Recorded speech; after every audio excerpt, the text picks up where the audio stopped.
Okay, so I will do a short like intro while we are waiting for others to join. So Pavel Kravchenko, Distributed Lab. We are doing a lot of educational activities over the last 5 years. And now since the Corona, we started to moving them online, as you may notice. And since Gordon cannot join us, right here, we join him via internet. So, and the topics that we will cover, like for all kinds of webinars, are usually like technical, legal, financial, and so on and so forth, while we try to understand how the digital economy is moving. And the digital economy includes many aspects, and yeah, eventually we try to cover all of them and stay up to date. So Gordon and Einstein will try to introduce you. We're doing a lot of things together already, and it's not our first webinar. And basically, Gordon is the best, the most exciting lawyer whom I know. It's like most exciting. Wow. I adore. You can start, to love law if you know Gordon. And basically, I know Gordon for more than 6 years already, and we've met at the Legal Tech Conference in New York. And Gordon has also like a tech skills. He's a developer as well, and DevOps, and yeah, he can do shit. So law is not only the one skill, and that's actually great, because if we are touching smart contracts, eventually they will be very popular. Then we will need people like you to answer both technological and law questions, because that will be a lot of when we hear law as code is law, and then we have the DAO hack, and we have the kind of that could be an issue, and we need to know upfront what experience in both in technology and law. And today we are going to speak about very simple things, actually, such as I'm an entrepreneur, I want to raise funds, what can I do, what I cannot do, because not everybody has a lawyer on their team, and mistakes in these questions are very painful. So doing something wrong. I remember once I posted something like, we are looking to raise funds, I'm looking for investment funds, accelerators, and Gordon, a minute after, Gordon messaged me and said, you're doing something that looks like a public offering, be careful, because we have to delete this post. And I was like, okay, that's interesting, because I need to understand what can I do. So today we will touch these questions. So Gordon, I want you to start, maybe some just brief introduction, 5 minutes, 3 minutes in the general fundraising, what people should know, and then we'll go to questions. I have many. Yeah, I think that's a good idea. I agree with you that the best format for this is questions back and forth and a dialogue. So just as Pavel mentioned, yeah, it's been 6 years at this point, or more. It's kind of crazy, and it's kind of strange that we met in New York, considering what's happening in New York right now. But it's a sudba, fate. And I have to say, your invitation to come visit Ukraine 6 months later completely altered the course of my life and put me on the crypto and crypto law path. So thank you for that. I appreciate it. And yeah, I mean, to just kind of play off something you said, I'd actually stopped practicing law and went back into the practice of law because of crypto. And that's like someone escaping from prison and then voluntarily checking back in because they miss it, going back to law. So that's a pretty extreme thing. It's like, you kind of miss your cellmate in that prison food. So I'm one of the rare lawyers who got out and then went back in. What I like about crypto law is it touches every other field of law and changes every other field of law. But there's an especially strong intersection between crypto law and securities law, which directly relates to the topic we're going to be addressing today, which is what are you allowed to do, what are you not allowed to do when raising funds. And of course, every country has its own different definitions. So what might be okay in Ukraine or England or Singapore and the US are all going to be different, but there is a certain degree of overlay and similarity. Plus, the fact that almost all communications now have some sort of internet component erases borders. And a function of those erased borders is you tend to have the jurisdiction with the toughest law have its law apply. Because if you say something that's okay in one jurisdiction, but a problem in another jurisdiction, of course, it's a jurisdiction where it's a problem that you have to pay attention to. So there's a weird dynamic that happens, but that because of the internet, the most strict law applies. And the US, for better or for worse, is known for having fairly strict law, and for also being a country where you sort of have to listen to what they say because they're big enough. So again, this isn't like a formal talk. Sometimes I give those, sometimes it's more like a back and forth. I just need to clarify. I always have to do this. I'm glad this part's being recorded. This is just a discussion. I'm not your lawyer. These are my opinions. This is not legal advice. None of you have hired me except for Pavel. Thank you, Pavel. So check this with your own local lawyers or local counsels. I'm just going to be giving some thoughts. So I'm happy to take your questions. I'll respond to them, but you need to kind of validate with your own lawyers before you act, and you can't rely on what I'm saying. I have to say that. I'm sorry. It's just one of those things. So here's the general idea. Let's just start with some basic principles of US law, and I'll sort of build some axioms up step by step so that it makes more intuitive sense what you're allowed to do and what you're not allowed to do. The core principle of US securities law, if there's one rule, it's that by default, any sale or offer of sale, so any sale or offer to sell a security must be registered with the Securities and Exchange Commission, or else it's unlawful, meaning potentially criminal, but definitely a regulatory issue. So I'll say that again. Any sale or any offer to sell, even if you don't actually sell, this is where I kind of got on Pavel, securities must be registered with the SEC.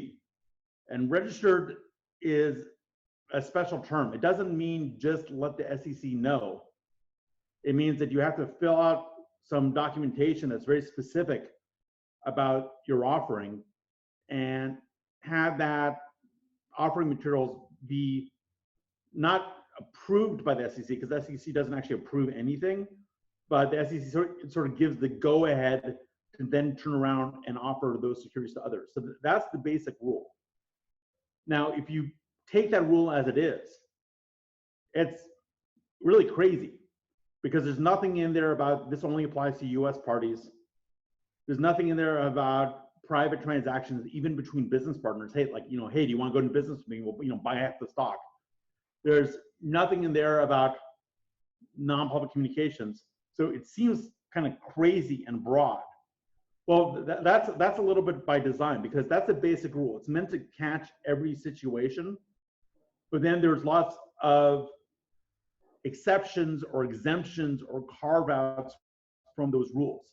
And it's your job, even if you're in Ukraine, to at least give a thought to, does an exemption or exception or carve-out apply? And there's several common ones. A very common one is, we're not in the United States, we're not issuing securities in the United States company, we're not advertising to US parties, therefore United States SEC, go mind your own business. And it's implicit and understood in US law that even though this requirement that everything be registered with the SEC is written broadly, it's meant to only apply to transactions that have some sort of nexus or some kind of touch with the United States. Now, in the good old days, in the 1990s and before, that was easy. If you're a French company advertising shares to French people, the SEC would not even know about you, much less care. But with the internet, especially with a lot of communications being in English, and a lot of communications coming from .com sort of non-national domains, it's no longer clear that your communications were just meant for this or that national audience, especially if they're in English, especially if they're on social media. So that geographical breakdown that was clear before is much less clear now, and it's becoming much less clear as time goes on. I mean, if you think about blockchain, for example, it's or internet's inherently international. You're barring some attempts like Chinese or Russian attempts to make their own internet, it's inherently international. The protocols that support it, TCP, IP, and everything else, HTTP, and going up the stack, have no concept of national boundaries. Routers don't know nations, right? I think that's Pavel. I think that may be quote worthy. So, and with blockchain, even more so, we're breaking down the concept of national borders and communications. So you got to be aware that even though, yes, that general rule of US law isn't meant to apply to everyone, that border keeps on getting scrubbed down. Now, okay, so that's, I guess, one concept. Another concept is it's always been understood in US law, even before that main axiom was articulated, that what that registration requirement is really meant to apply to is public offerings of securities or public sales of securities, basically general solicitations, where communications are sort of blasted out to the world or to a fairly broad audience, and potentially to people who don't have the investment savvy or advice or money to make intelligent investment decisions, sort of the general public.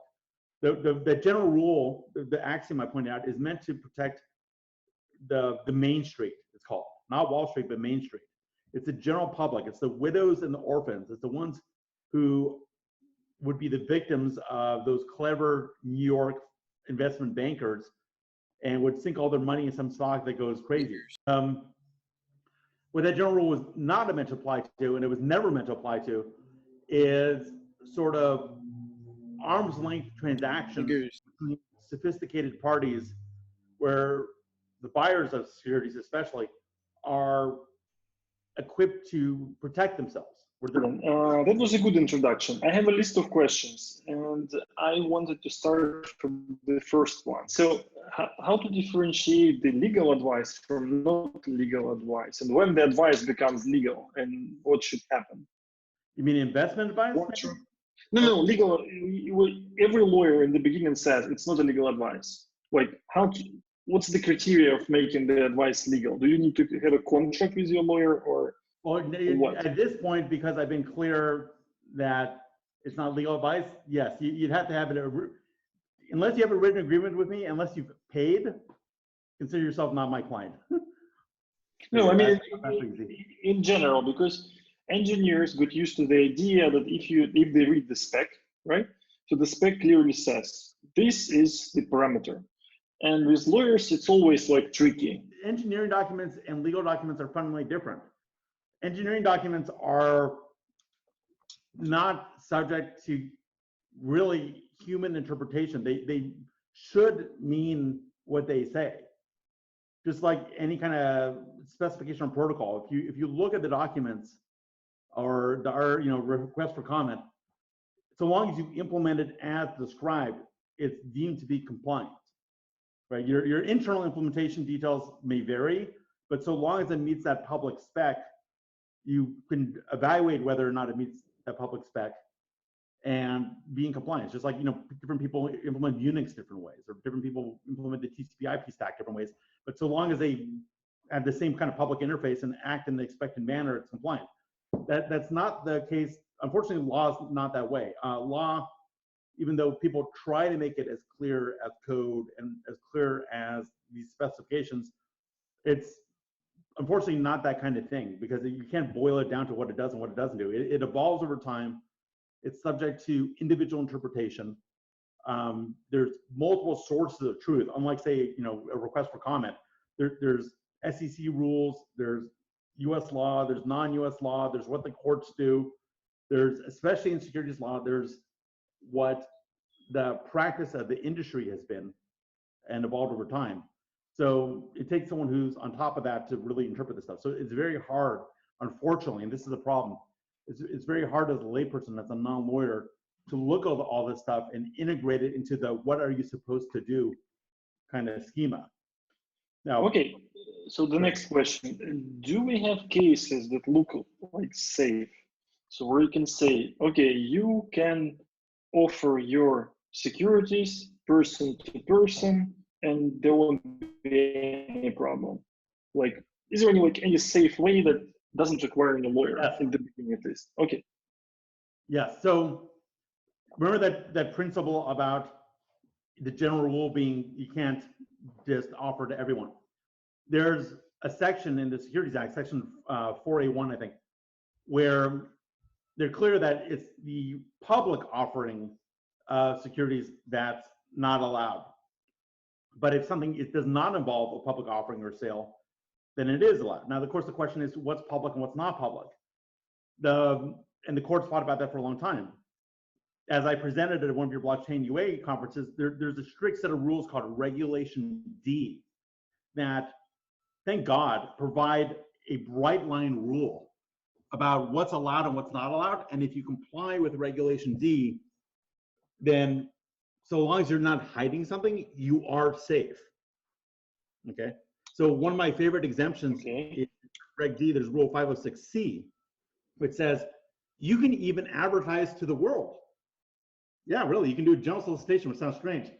But the only people who are allowed to actually invest have to be verified, accredited investors, meaning people with enough money or enough brains or enough background, and you've checked to make sure that's true. If they're the only ones who are allowed to invest, then you will be safe. So there are some bright line rules. And I think I would suggest, Pavel, you and I have videos up on this on Reg D up on YouTube from Blockchain UA. I suggest if anyone's interested, they look at that presentation, and then there's a slide deck I'm happy to send to everyone. Yeah. Okay, so my next question would be, so you said there are safe options which people can use, just peer-to-peer offers. And is there any limitation whom you can engage into invest in your startups in a private conversation? Sure. So there's like I mentioned, there's exemptions from this general rule. The main one to focus on, I think, for most of your audience would be Regulation D. And there's two varieties that are common right now. There's the small offering exemption where you can sell to sort of unaccredited investors. These are people without a certain amount of assets or without a certain amount of income, but I would really steer clear of that. I'd go with Rule 506C, again, which lets you solicit everyone. So Pavel, let's take your example or your hypothetical example, because you never did that, right? If you were to throw out to the world, hey world, we have an interesting investment opportunity here. So you're not restricting your communication. But to be clear, anyone who invests has to be a verified, accredited investor. And if you're not, we have to turn down your money. That's potentially safe. Okay. When you solicit the world and you accept money from everyone, including people who are not accredited investors, that's when you get into a problem, because the regular Reg D exemption may not apply.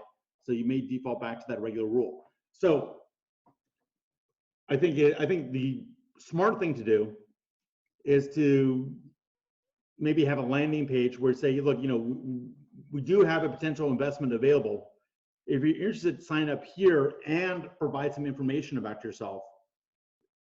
Verify whether or not they're accredited or not accredited, and then provide them with information. Okay, but you don't want to like throw out to the universe, hey, open investment, just kind of reach out.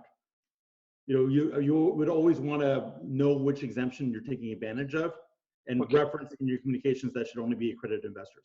Can you as a startup advertise this page? Say again? No, yes, you can advertise. That's the neat thing about 506C. They changed the rule. It's kind of strange. The original rule was that if you make a general solicitation, then you have to register with the SEC. In other words, if you advertise the page, the rule used to be you'd have to register with the SEC, and that's kind of what the law said. Then in the Jobs Act in 2013, they changed the rule. And they said, never mind everything we said before, you can actually advertise to the public. You can communicate to the public, but you need to make sure that the people who actually do invest with you are verified accredited investors. So yes, you can advertise to the public, It's strange, right? Because that's actually what you could say the law doesn't say, but that's the way things are now. So that's specifically under Rule 506C of Regulation D. And for this to happen, do I, as a startup, need to apply somewhere first, or register, or do anything else? No. Okay. Well, okay. Well, I'm sorry. Let me be clear. So under Rule 506C, what you should do is the smart thing to do is before you even do your first solicitation, or before you mention it in public first, you should file what's known as a Form D with the SEC. Now, when you file this, it's sort of a notice of a Regulation D offering. Now, the neat thing about that Form D is it's not a full registration. It's not that crazy complex thing that the SEC has to look at and say, okay, go ahead now. It's just letting the SEC know that you're making this offering. It's more like a notice. So unless there's something crazy wrong on it, that's all you have to do. They're not gonna respond. They're not gonna say yes, it's okay. You can just file the Form D with them, and you can do that online. And then I would do your solicitation. The smart thing would be to file Form D, which is like a 1 or 2 page document, and then you can start your general solicitation. How many pages? One. It's like 1 or 2 pages. It's nothing. Hmm. Just one more time. It's a notice. It's not an application. Okay. So just letting the SEC know that you're about to offer this stuff. You're not asking permission. Okay. So, and this, so imagine that you're a startup from Albania, right? And you want to advertise your offering. Yeah, and I just recently watched the WAG doc or whatever. Albania, Macedonia, former Yugoslav Republic of Macedonia, whatever you like. Yeah. So you do this notice, and you can start gather attention to your web page where you say, you please leave your contacts, please let us verify that you're a accredited investor, and then we do the offer, right? That's a smarter way to do it. So there's 2 ways. Let me kind of lay that out. I mean, the general answer to your question is yes, that's what you do. So technically, you can give your sales or marketing material to anyone, whether they're accredited or not, so long as you don't actually sell to unaccredited investors. In other words, if an unaccredited investor doesn't invest, they really didn't suffer a harm. They just kind of got excited about investment, but then got blocked. So that's what you can do. I personally feel it's safer to sort of advertise your advertising, to say, look, we are going to offer an investment opportunity. You know, if you're interested in receiving these materials, please sign up here.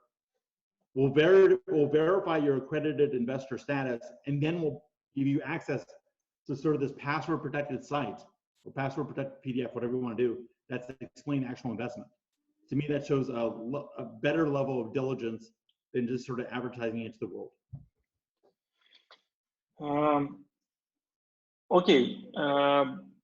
Then the next question is, should you care about any other jurisdiction, like Swiss or French or UK, when you're doing this?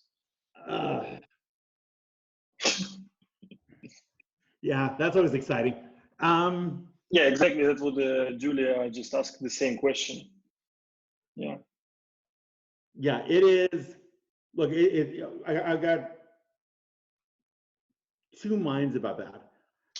The first mind is you need to respect the laws.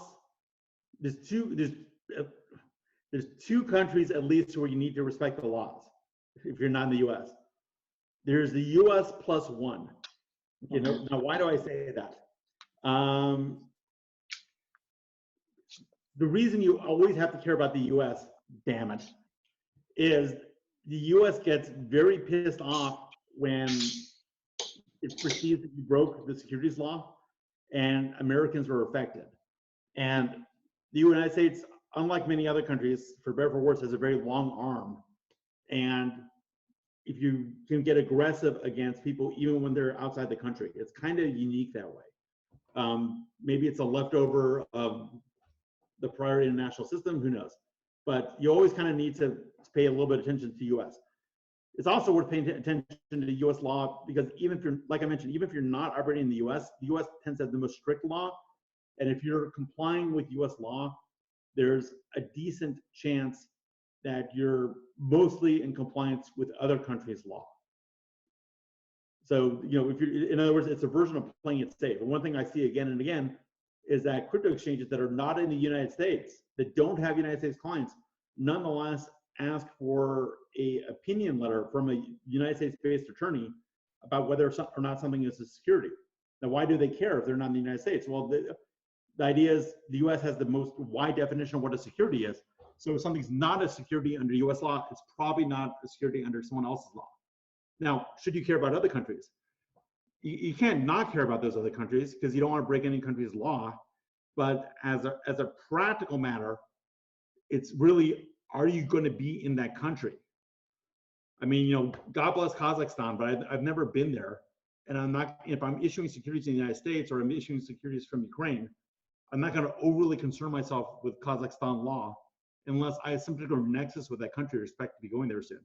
Now, you know what's going to happen is that next year I'll go to Kazakhstan and they'll arrest me, of course. Why, basically, that's one of the consequences of that internet communications are to some extent owned by English-speaking, you know, community, and English is the, you know, official language of many countries. So that's why US is. So it's at least in part that, you know, it's a bunch of other factors. Now, you know, so look, if you look at these offering documents, if you look at them, at the beginning of them, there's always these disclaimers in bold-faced type, like, you know, this investment is not meant for Americans, you know, blah, blah, blah, blah. It's not meant for Chinese, it's not meant for Canadians, it's not meant for Germans. You can kind of read through all that stuff and you're like, wow, you know, who's it actually meant for? Martians? I mean, who's left? Right? You do have to give some thought about where you're offering these securities. And if it's in a, I guess, what do you call it, a major jurisdiction, so, you know, United Kingdom or Germany or Canada or China, especially, because, you know, China's a big beast also, you have to give some thought to their securities law. But what these countries do is they're kind of less aggressive internationally about enforcing the law, so long as you go through local intermediaries. So, for example, if you're getting Chinese investors, I don't know if I would feel comfortable directly soliciting Chinese investors, but there's lots of people in China who work to locate investors, you know, broker dealers that are local there, and they kind of funnel in the funds. And I think so long as they're more or less compliant and you're working through them, you're okay. It's just, you know, it's kind of the US you mainly have to watch out for. Now, I'm not giving my strictly legal point of view there. It's kind of like a practical level. But it's always the US, plus if you're geographically near or situated near certain countries, you have to care about them as well. Now, I saw the question on there about how do you know whether or not someone is an accredited investor, and is there some sort of database you can check? Unfortunately, no. It would be really neat if there was a database of accredited investors, and I've seen ideas floated for developing such a database. I think it'd be a smart idea. It would facilitate investment, but there is no such thing. What you have to do is someone kind of applies to make an investment in your project, and the old-fashioned way is that you would send them a questionnaire, and they would fill out the questionnaire, you know, sign here, and the questionnaire would say they have over $1 million of assets, or they have over, you know, a certain amount of net income, or, you know, yada yada yada. And then you would look at that questionnaire, take their word that what they were saying was true, and if what they had in that questionnaire made sense and qualified, you could treat them like an accredited investor. That was sort of the old way of doing things. The new way of doing things is if you're doing this 506c general solicitation, this general offering, you can't just take their word for them for that they have so much income or have so much assets. You have to verify, and those are air quotes, you have to verify that the person actually, that's true. Now, you know, how do you do that if you're in Ukraine or, you know, or Albania or Kazakhstan? Well, you can't really. So you need their lawyer or their accountant to sign something. You need to review their tax records. But there's also lots of companies out there. I think Jor Law was involved in one. He's a lawyer in the crypto space as well. There's like verifiedinvestor.com. There's third-party services that say that they will verify or check accredited investor status on your behalf. And I think it's pretty cheap. I think it's like $5, $10, $15 per investor, which is nothing really. And so I'd suggest using a third-party service. Just be aware that ultimately the responsibility is on you to make sure that someone's a true accredited investor, and you can't legally rely on these third parties, but you're definitely not as guilty if they mess up because you did make a real effort. Okay. Okay, Gordon. The next question is, it's very tricky because can you make, how flexible the startups is about like discounts that they make into certain investors? Because that's a great question. yeah, you can make the offering like to with a certain crowd, then somebody will come and you'll give them 10% to 20% discount, but the others no, and then they join certain rounds. So is there any limitation, especially on this ICO period? There was a situation when big funds were offered like 40, 60, 70% discounts. Yep. And then the general public like just bought so it was a clearly speculation curve. So maybe you have any comments on that? That's an amazing question. So my compliments to the asker. So forget ICOs for a second. Let's just look at the general principle.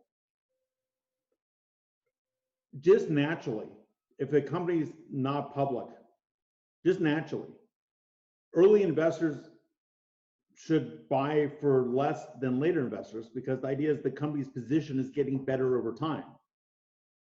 Right? So if someone invests in Apple computers, the first day when Steve Jobs and Wozniak are in the garage working on things, it makes sense that they're going to buy Apple stock at a penny. And someone who shows up 2 years later when they have their first kind of working computer is going to buy at $5. It makes sense. You know, it's a sign that the company's doing what it's supposed to be doing. So early investors should buy for less. Now, what if you have 10 investors and it's 1 year into the project, and each of those 10 is thinking about investing, but no one is willing to make a decision? Is it fair to give the first one who invests a discount so that the others feel safe jumping in? Because it takes a lot of nerve and courage to be the first investor. It takes much less to be the next investor because there's already money in there. Well, the answer is yes, you should give that first mover a discount. Now, at first that seems unfair. Well, wait a second, everyone else is investing in the same round. Why should that first person get a discount? Well, no, they're not.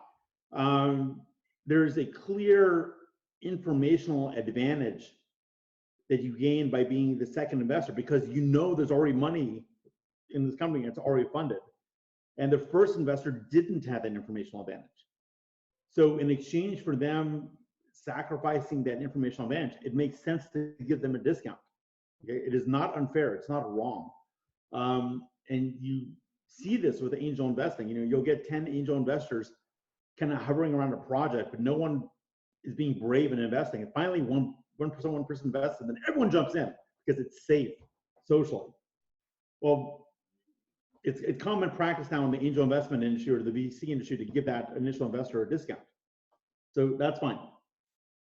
Where the ICOs ran into problems was that those initial investors weren't getting discounts so much because they were brave.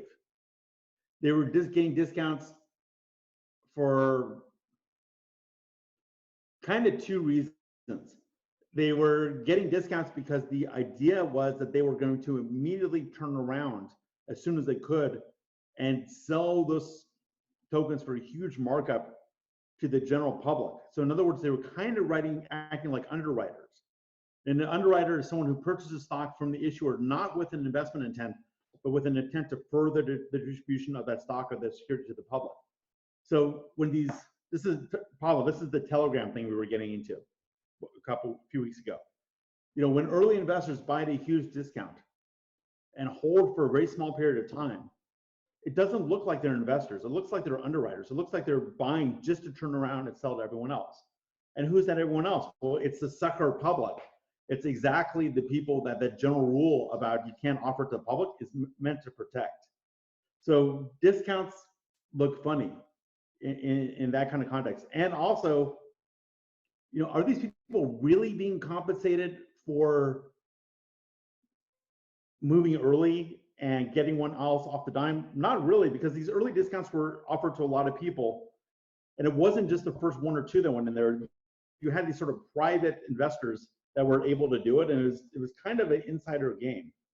So it looks funny. Now, the thing that makes this stink, or the thing that makes it smell, is, like I mentioned, when someone gets a very strong discount, and then a week or two later, it gets much reduced, and then a week or two later gets much reduced, and then it gets sold to the public very shortly thereafter, and those initial investors don't need to hold on to their highly discounted securities.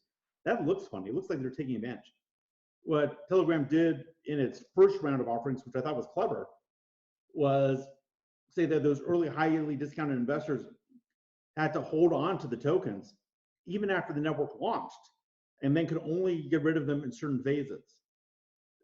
That I think is okay, and that I think is legal. Where Telegram kind of screwed itself up was that second round of highly discounted offerings, where the discount was just a little bit less, but as soon as Telegram's network was going to go active, that second round would have been able to sell all their discounted tokens, right away, and just dump them on the market, which definitely looks like an attempt to sort of manipulate and cheat. So I don't know if I fully answered the question. I'm happy to kind of follow up with that one. Yeah, the following question is like these regulations about how fast somebody can resell the stocks that they've bought. Can you elaborate on that? How the startup should protect? I want to give a shout out to Bruce, because that is the best graphic I've seen. I think it's the Nigerian funeral dancers. I'm sorry, I'm just trying to look for the master. The Bruce, golden master. That is a great picture. Thank you. Yeah, my compliments. That's good. All right, you guys have a nice day now. I was trying to look for the master, the golden master. You're all good. Okay, so Pasha, so the idea is when you do these private offerings, when you do this sort of Reg D type stuff, the general holding period is under Rule 144, which means that you should hold these securities for at least a year. And by holding them for at least a year, you show that you purchase them with investment intent and not with the idea to redistribute them to the public. So a 1-year holding period is a good idea. Now, with these ICOs, it's tricky, because you and I have a strong disagreement about whether or not there is such a thing as a utility token, and we can get into that. But if you suppose you're an early investor in a blockchain product or platform, and you have a SAFT or whatever token purchase agreement, and you buy the right to receive the tokens later, and suppose the platform launches and the tokens are going to be usable on the platform. From my point of view, barring additional facts, those tokens are no longer securities. They're no longer speculative. They're software licenses. You can use them on the network, just like you can use Ethereum. Okay, I think there's a very strong argument that Ethereum is not a security. You can use it on the Ethereum blockchain. Right? Now, maybe Ethereum or Ether was a security before that blockchain launched, but I think it's hard to argue it is now. So if I'm an early investor and I buy that SAFT or that token purchase agreement, normally, if those tokens are securities and they were going to stay securities, you would be restricted from reselling them to the public, and and even privately, you'd have to comply with Rule 144. But those tokens aren't securities anymore. Why do you need to comply with that rule? Who says you can't sell them right away? Gordon, one intermediate question. So they could be securities before because there was a promise to build something using funds that were raised, right? As this was with Stone. Let me dive into that 1 second. So the U.S. position, which may be wrong, with the U.S. position, is that even if tokens would be sort of functional later, consumables or commodities, once the platform is launched, before they're launched, they're not that. They're speculative instruments because that platform may never get built. You as an investor are kind of making a bet that these people who are doing this ICO or whatever are actually going to build something. It's like investing in gym memberships. It's like buying a gym membership a year before the gym opens. That gym may never open. Okay, are you really buying a gym membership? You know, what if you're buying it for 10%? So the rule, you know, the general rule for that is called the risk capital test, and it's California law about what makes a security security. It's not really the Howey test, but at least under the risk capital test, once the gym gets built and you buy a gym membership, you're not buying a security when you buy a gym membership, you're just buying a gym membership. So that what the SEC needs to realize, and other countries like Switzerland are beginning to realize this, is that when you buy a gym membership before the gym is built, it really doesn't help the world to treat it like a security. You should just call it a discounted gym membership that may or may not work out.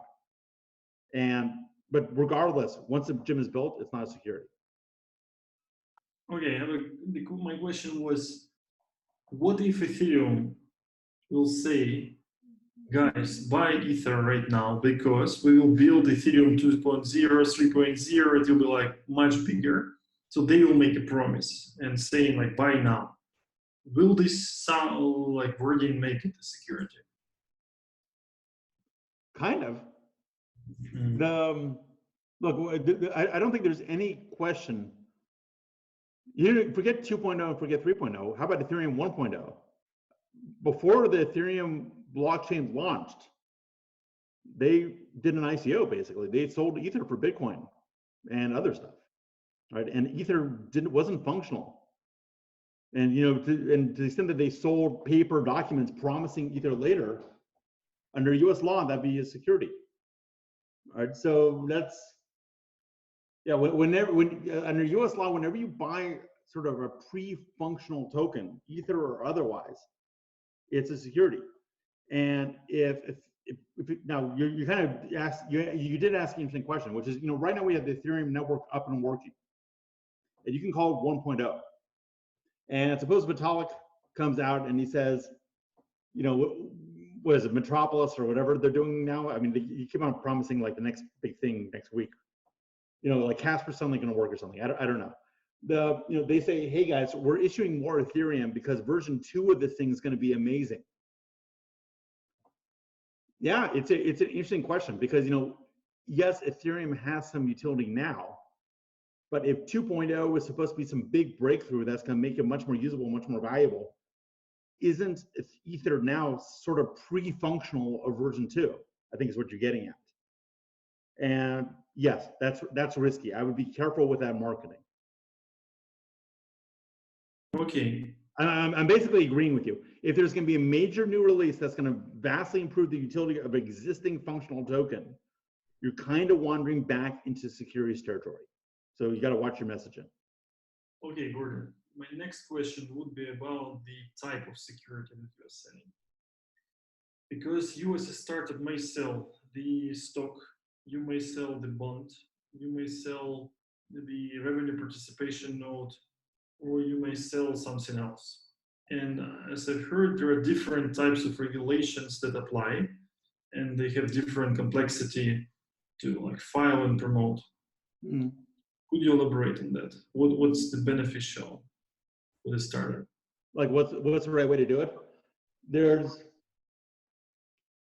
the general rule that's associated with all this stuff, which is if you're selling equity, so you know, prototypically common stock, the benefit is you're not required to make payments to these people. You don't have to pay interest. It's not a note. It's not a loan. So your cash flow is less impacted. You're less at risk for if you have an issue where you have to develop slowly and you're trying to make these payments. But the issue with common stock is that people may get pissed off at you and vote you out of office. Or you can't take away their rights so easily, because then you're oppressing minority shareholders. If you issue notes, then you have the challenge that typically interest payments are required. And so you as a startup may be cash poor and not be able to make those interest payments on time. And that can be a real problem. Now, there's all these kind of hybrid instruments. There's preferred stock, for example, which isn't really stock. You can say that preferred stock has a fast claim to dividends, can be converted to common stock at very advantageous rates. And usually when people invest in preferred stock, they want some board seats also. Another common hybrid you see is convertible notes. Convertible notes have become more popular than preferred stock. Convertible notes for the investor have all the benefits of a note, meaning which is you have the #1 claim on the cash flow of the company. Plus, you get the benefit of preferred stock, which is you can convert to common stock and capture all the upside when the time is right. It's, of course, if I'm selling something to investors, I want to sell maybe common stock with no voting rights, where that's kind of what Facebook has. Or convertible notes where I can defer and hold off the interest payments for a certain period of time if I need to hold on to the money. It's all just really a subject to negotiation. The thing that was attractive or is attractive about selling tokens is it was a way to receive a cash influx before having a product to sell, and do it in a way that would not affect your capitalization table. Because normally when you sell stock, it's owner's equity. Normally when you sell notes, it's a liability. But when you sell pre-functional tokens, where does it show up on your balance sheet? You look good. If anything, you have an income statement that shows a lot of income. So it's very attractive. And there's an argument. It's not a completely BS position. There's an argument in favor of it, because people are really buying that token at a discount because they want to use the platform. Like they're buying pre-functional Ether because they want to use Ethereum. Then why should it show on the cap table? It doesn't make sense, and everyone's happy. I think an ICO was actually a breakthrough idea. Now, of course, the underlying reality is that extremely often, in fact, probably the vast majority of the time, unfortunately, people were buying these pre-functional tokens not necessarily because they wanted to use the Ethereum network or because they supported that idea, but because they were hoping to turn around and resell those tokens at a profit on the open market. And that, of course, makes them look like a security. So it's a little challenging. Pavel, you still with us, or did you disappear again?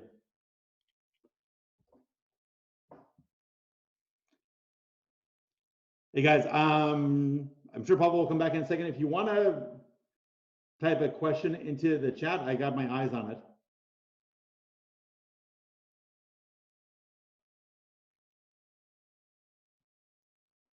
Everyone?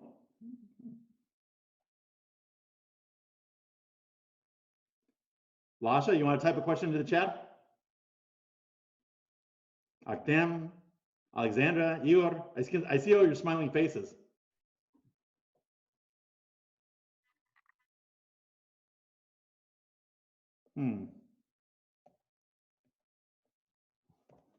Yeah, I'm going to type in your chat. Questions here.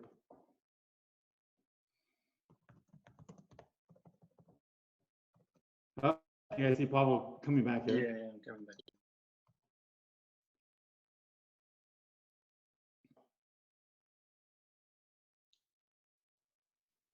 I'm pushing. I appreciate that. That's cool. 40 minutes or so. Oh, Alexander, what's the situation? You know what? I'm going to respond to Alexander Sarenko. So the situation in the US with Corona is, I think we're about to screw ourselves, because we barely had a lockdown before. The locations to lock down the most were New York and where I am in California because of the governors. In many other places, I think they were late to lock down. I think it was a slow process. And now Trump is saying it's up to the governors how and when to unlock down, because we need to get the economy up and going. And I believe me, I'm sympathetic to the idea we need to get the economy going. Maybe some people need to die and we need to get going. I mean, you know, life happens. It's terrible, but it's kind of what it needs to be. But it's happening in such a haphazard, uncontrolled manner. It's kind of scary. And there was some video last week, I think it was in Michigan, in the Michigan State House, the governor's house, where protesters came into the State House, and Michigan and many other states allow people to carry automatic weapons in the open, so long as they're not armed. And I strongly believe in gun rights. I'm a big Second Amendment guy, but you can't feel comfortable in the middle of a global pandemic watching a bunch of people with masks and camouflage and automatic rifles going into the State House protesting against the government. I mean, you have to be nuts to feel comfortable about that. You know, even if you're in support of guns like I am. So, you know, it's a little scary. And, you know, just, I guess, kind of wrapping it back into crypto, the amount of money that the US is printing right now is completely insane. I don't think anyone's ever seen anything like this, ever. And at the moment, there's not so much to spend it on. I mean, we're all kind of stuck at home, but the reason we're printing so much money is people need to pay debt, and unless you print money, they don't have the money to pay the debt. So it's a bunch of circling dollars. But I was on a call last night, and the gentleman who I know, Chris Mack, he made a good point. You know, at the moment, at least, you can't print meat, and we're seeing the price of meat go up. And if you go on Amazon, you're seeing the price of things beginning to go up because we're going to hit this huge inflationary bubble, I think, maybe right after the election. Yeah, it's a little bit freaky. So I haven't been really outside except to go to my friends' houses for weeks and weeks and weeks. They just last weekend for Mother's Day opened up the hiking trails near me. And so I'm going to go today, but I'm going to be wearing masks and medical things and all that other stuff. It's freaky. I hope Sweden is right. I hope that the approach they took is right, because where people are being asked to be socially responsible, keep their distance, but they haven't gone on complete lockdown. The point of view of the chief epidemiologist there is that they have to reach herd immunity. Everyone basically needs to get sick so that the virus has nowhere else to go. And then when that happens, the older people will be protected. I hope they're right, because the United States is choosing the Swedish approach by mistake, simply because we can't control our population. So I think everyone's going to get sick, and I hope it's going to be okay. But yeah, it's a little freaky right now. Yeah, I hope it's all exaggerated. We'll see what happens, and I hope everyone on the call is okay. I think. Hold on, we have a question in the chat. Sure. Regarding allocating shares. Next. Does it make sense? Sure. So it's always, I mean, that's a key question. Look, when you're a startup, you don't have lots of cash to pay your people. That's the challenge. So how do you compensate them? You know, well, and you're not a stable situation. Well, the reason someone goes and works for a startup as an employee, especially, is because they want to share in the upside success or the ultimate success of the company. So you pay them in stock and you pay them in options, because basically that's the only currency that you have. When these ICOs were happening, of course, people said, we'll pay you in tokens. And you can make all this money when the tokens go up in value. And, you know, in some cases that's true. When you're an attorney, sure, it's attractive to accept equity in your client or tokens or whatever. And a lot of people made a lot of money this way. But it's tricky as a lawyer, because you you know, when you're a developer, you can work for someone, do a task, and then stop. When you're a lawyer, it's kind of a more ongoing type relationship, and it's hard to draw lines around what you're doing, and it's hard both in terms of the scope, and it's hard in terms of saying this is the beginning and this is the end. And when you have equity in a company, you kind of have to keep your nose in it, just to make sure that you don't get diluted to a position where it's not favorable for you. And you also got to be careful that you're not put in a position where your client's interests are against your own. You know, that's a challenge. Now, if you're a software developer, you're not subject to the same ethical constraints as a lawyer. You write your program, you do a good job, you hand it to the client, and barring some other agreement, you're done. You don't have any sort of ongoing obligation to that client. You're not the client's fiduciary, which is the term in English for the kind of trusting relationship. When you're a lawyer, you are the client's fiduciary. And you have to be real clear when you take equity in the beginning that what impacts they may have on your relationship. You have to be real clear why you're working with them and you're acquiring equity, that your interests don't conflict with theirs. And if you disengage from that client later, your hands are a little bit tied being aggressive with that client because you were their lawyer. So, you know, yes, it's good from the startup's perspective to pay the lawyer in equity or tokens because that saves money. It's not necessarily good from the lawyer's perspective. You know, we have to watch it. So, you know, I do make exceptions. One of them is on this call. But it only makes sense when there's some kind of pre-existing relationship and you guys are tight and it's going to be an ongoing thing and you just need to be willing to take that risk. Okay, Gordon, I have like not the last, but one of more questions from the previous topic is like, for example, you want to advertise, like, is there a way to advertise to people that belong to a certain nationality? Or do you envision that will happen soon? Or you say, I will advertise to Albanians or to French, and I won't touch anybody else? Oh, sure. So if you, it's a great question, and sure. Suppose you want to say, usually it's the idea that you're not advertising to a certain group as opposed to you're advertising to a certain group. So a classic example is, you know, we don't want any US investors, right? Binance says if you're in the US, you can't sign up with Binance Main, you have to sign up with Binance US. Well, what do you do for people from the US who try to sign up on Binance Main? You geo-block their IP addresses, say, it looks like you're coming in from the US, we can't sign you up. You have them click somewhere to affirmatively confirm that they're not from the US, and then you let them in. You know, all those websites that did not block by IP address or did not make someone click somewhere, but just said, please don't proceed if you're in the US, that's not good enough.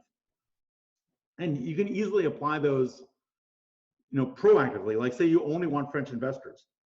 Well, you can restrict yourself to French IP addresses. You can have something where people click to affirm that they're residing in France. You may even have it in French language. So sure, you can target that way. Now, what I've advocated for a while, and this is kind of like especially in the ICO context, what I've advocated for a while is that you want at least, suppose you're doing an ICO, you want at least 2 websites, 2 URLs, 2 different URLs. You want one URL for the project.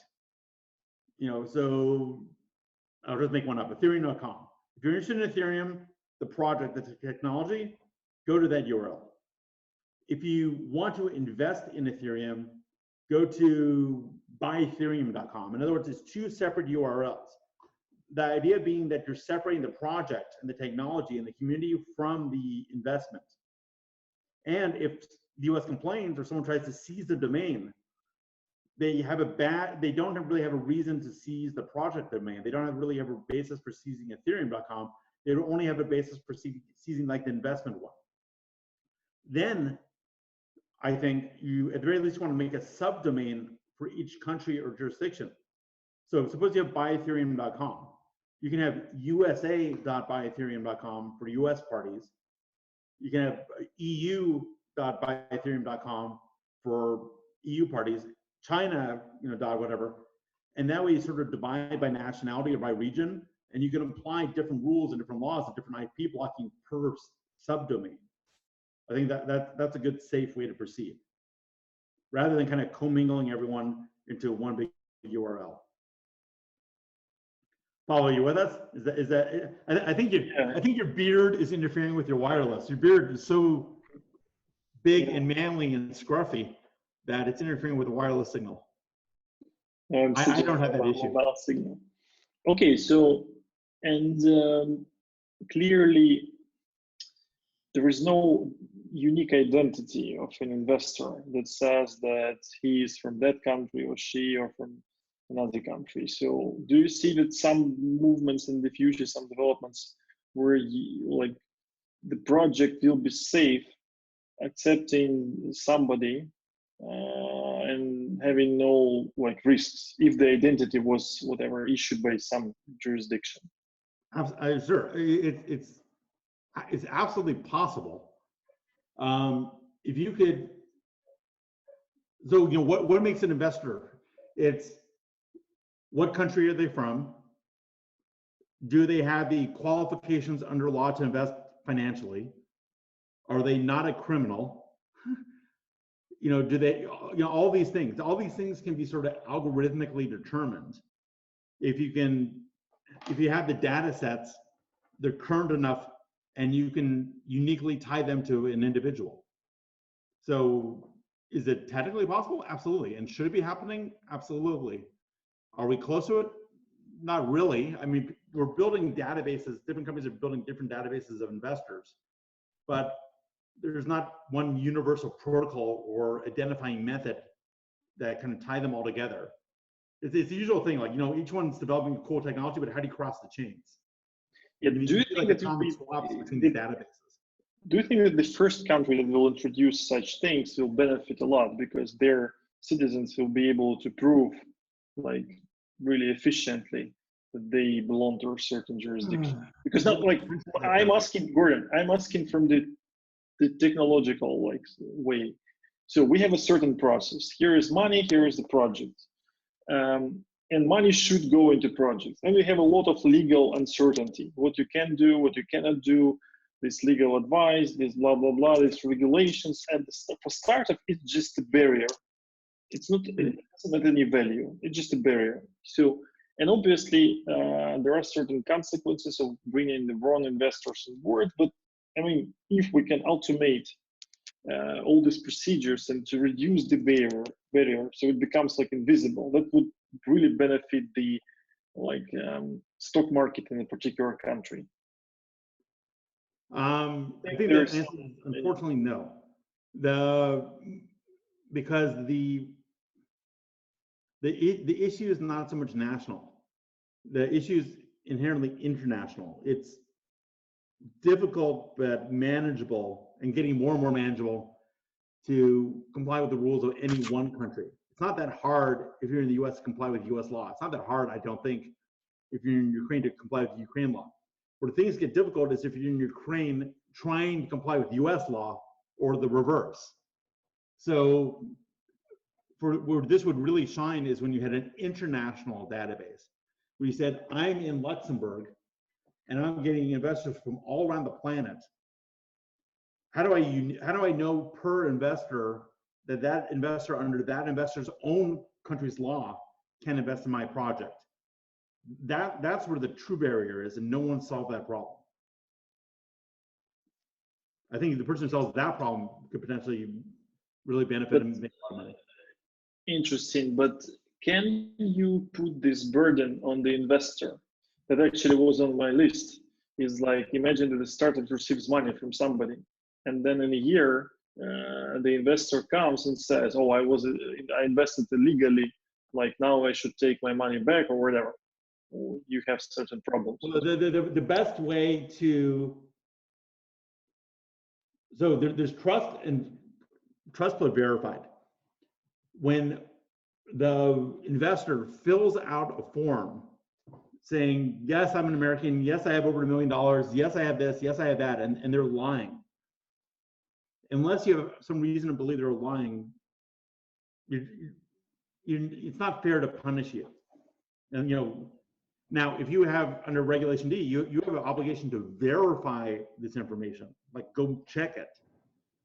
Then it's not enough that the investor said it, self-certified is a term. You have to go check yourself. So even if they're lying, you can potentially get in trouble. It's not really fair. It's difficult. Like I said, if you're in Luxembourg, how do you verify someone in the United States? It's a stinky process. These laws were not built for that kind of scenario. These laws were built for two guys in Ohio, or two guys in Colorado. That's where I think at the moment you need these third-party verification services. Ideally, the investor's accountants, because you want some kind of professional entity that has a bond or has liability insurance verifying someone's status for you. But you're right. I mean, this is a big inefficiency right now, and it's hard to make yourself perfectly safe as a company. But again, if you're asking an investor, if the investor signs saying something is true, they're in a difficult situation when they want to turn around and claim that they lied, therefore they're the victim. Okay.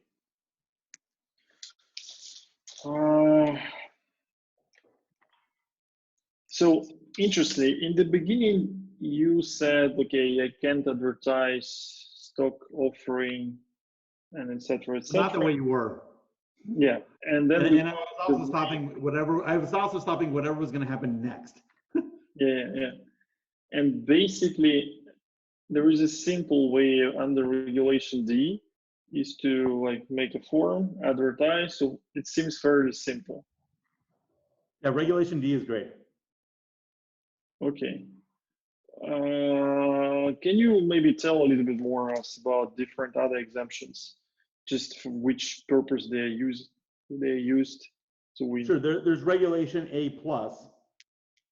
Regulation A+ is like a miniature IPO. This is another presentation I gave at one of your great events. You can actually raise, I think the limit right now is 75 million. They moved it, or they were talking about moving it. So you can do 75.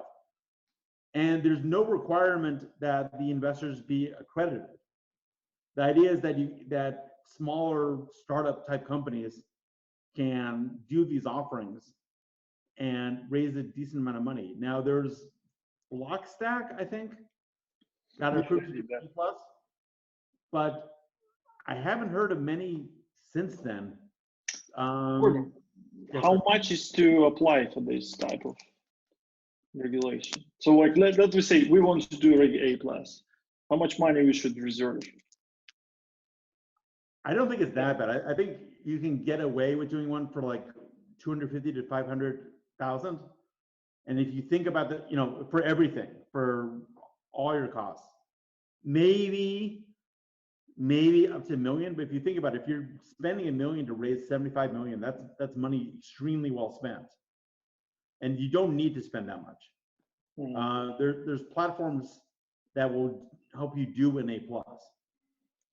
Now, where I think A+ are the most successful is not where you just appear out of nowhere and start trying to sell your securities. That's like whatever.